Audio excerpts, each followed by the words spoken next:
You know, there's something about a whistle-stop tour that kind of bring to mind politics when the world was much simpler than it is today, say about the time Harry Truman made his famous swing through Texas giving 'em hell in 1948. This tour is unabashedly patterned after the Truman trip, and Barnes' staff has referred to that campaign all along. Not the least of their conversation has dealt with the fact that Truman also was an underdog. This sort of time capsule trip into the past is helped along by the character of the stops. They tend to be at small towns scattered through the Panhandle in West Texas, averaging, I'd say, about 10,000 people apiece. The candidate is only talking to a handful of people at each stop, generally less than 200 people at places like Slayton and Snyder and so on. And it's interesting to watch the people who come to the station platforms to hear the candidate for governor and to hear what he has to say.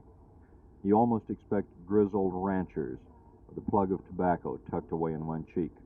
What you do see more often are prosperous young people in their 30s and 40s, and children who come to stare wide-eyed at this strange creature that looks just like pictures of passenger trains that they've perhaps only seen in books.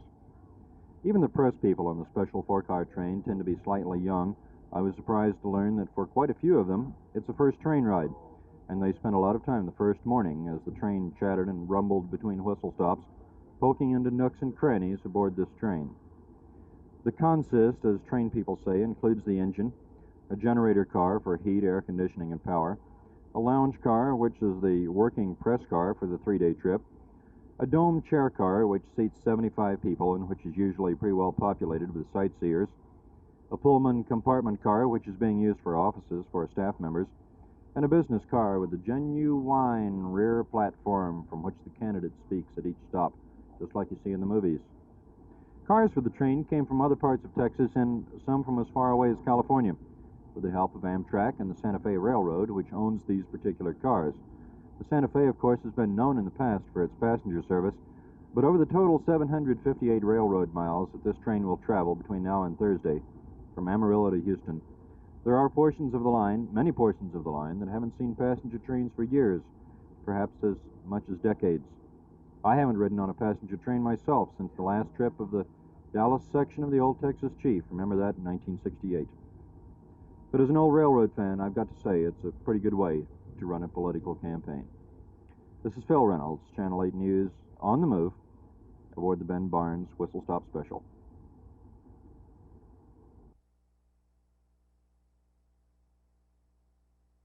The students here will take advantage of going to school all year round? No. Why not?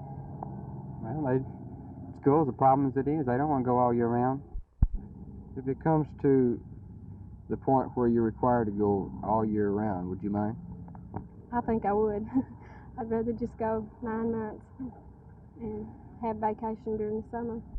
I think the greatest advantages to the four-quarter system would probably be that students can take more classes and graduate earlier, and it would probably offer a greater variety of classes to be taken, and probably offer some more technological classes, and of course, like I say, they could graduate earlier and then go into some field of business or go on to school and finish their education. The teachers in the Fort Worth school system will also have a choice to make. They can teach a fourth semester to increase their income if they so desire. Eventually, if the four-quarter pilot program works as planned, there will probably be year-round education throughout the state, at least at the high school level. Jim Green, Channel 8 News on the Move in Fort Worth.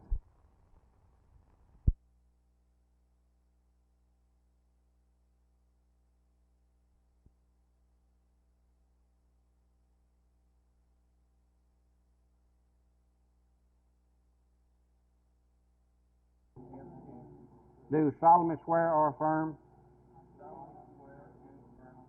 that I will support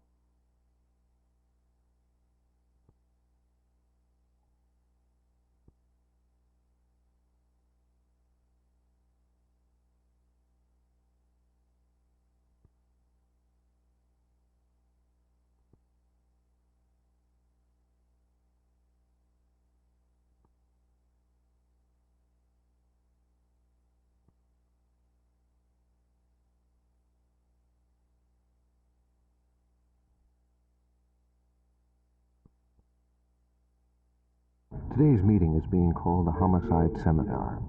It's actually a call for help. Help from officers from all over Texas, as well as 4 other states: Arizona, California, New Mexico, and Colorado. They're comparing notes to see if there are any common denominators in those murders that have taken place in the North Texas area that are, up until this time, unsolved. Sheriff Clarence Jones on the common denominator theory. We do have, I think, and we will discover before this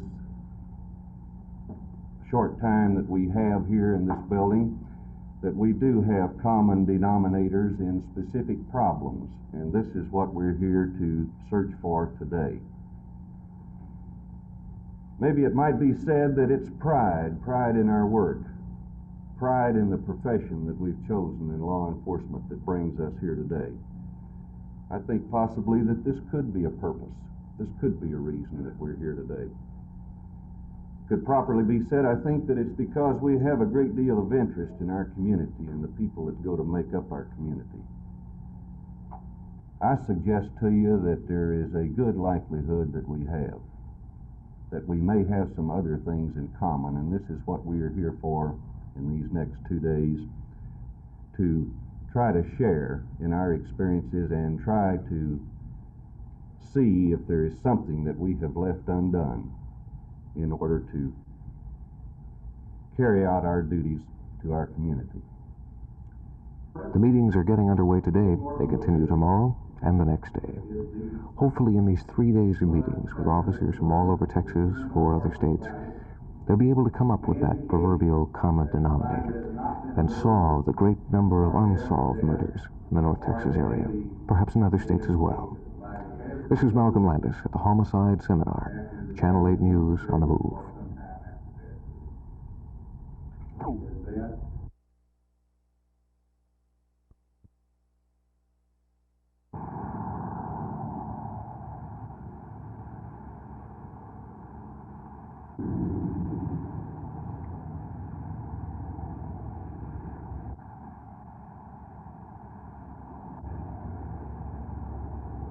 Well, you didn't make it. What happened?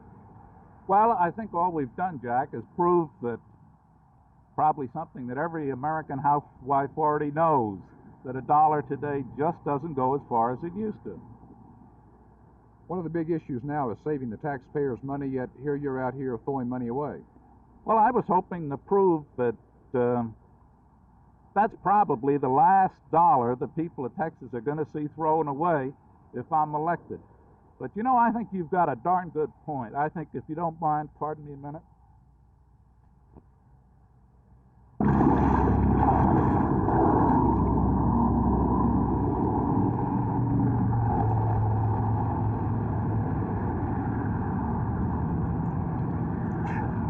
I found it. Jack, I just wish any candidate running for office would go to that much trouble to save anybody's dollar.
8 o'clock in the morning in Amarillo isn't the best time in the world, yet it was here before a crowd of estimated 400 people with Mexican caballeros and fireworks and balloons that Ben Barnes started his campaign for governor.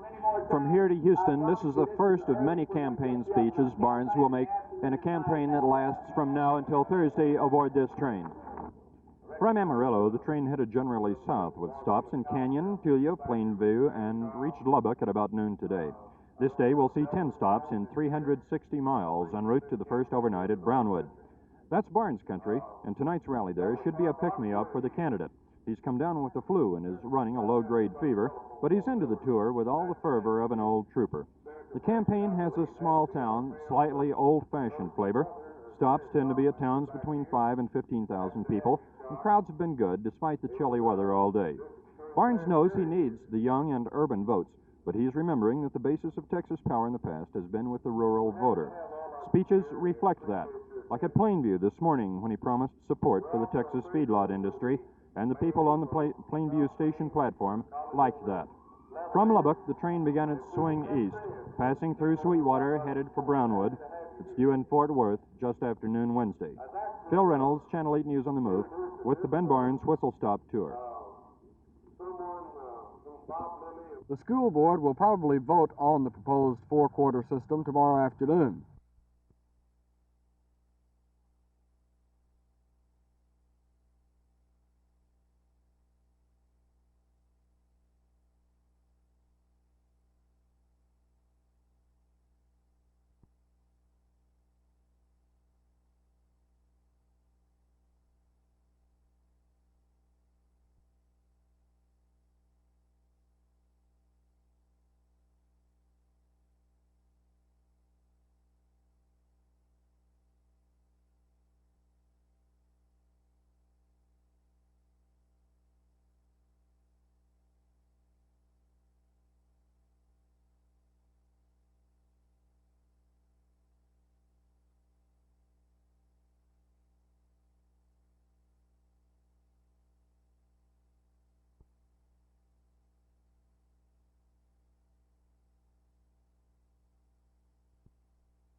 All right.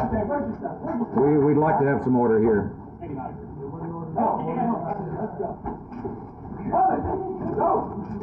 Thank you, gentlemen. Thank you. I have been offended by seeing young people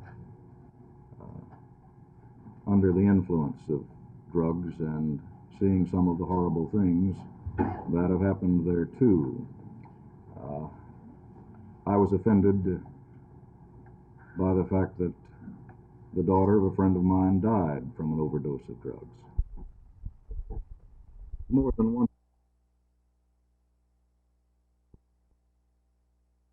The basis for the plan is to make better and full use of the available educational facilities the year round. There are already 4 high schools on a trimester or 3-quarter plan now. 3 more high schools will be added to the list next fall, but they will also have the option of a 4th semester by attending Southwest High School in the summer. I spoke with some high school students now involved in the trimester plan and got these reactions to the 4-quarter system. The tri-semester system has helped me a lot. I've been able to add a lot of subjects to my background to prepare me for college more fully. And I think that with the quartile system, that if I could elect to take a 4th semester, then I would have a chance to add even more subjects and really prepare myself for college and for a future career.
Friday night at approximately 10 o'clock, I was at the airport bar. Police came in. I can't say too much for the way that they handled the situation. There were approximately 100 people in the airport bar at this time. There were warrants for some people that were in the bar. The officer that was searching me said to another officer, he said, "Let's take this one outside and search him." At this time, I was dragged into a car, put in the front seat between the 2 officers. We took off down Cooper Street, and they started beating me with their elbows. They were telling me how it was necessary for policemen to protect citizens and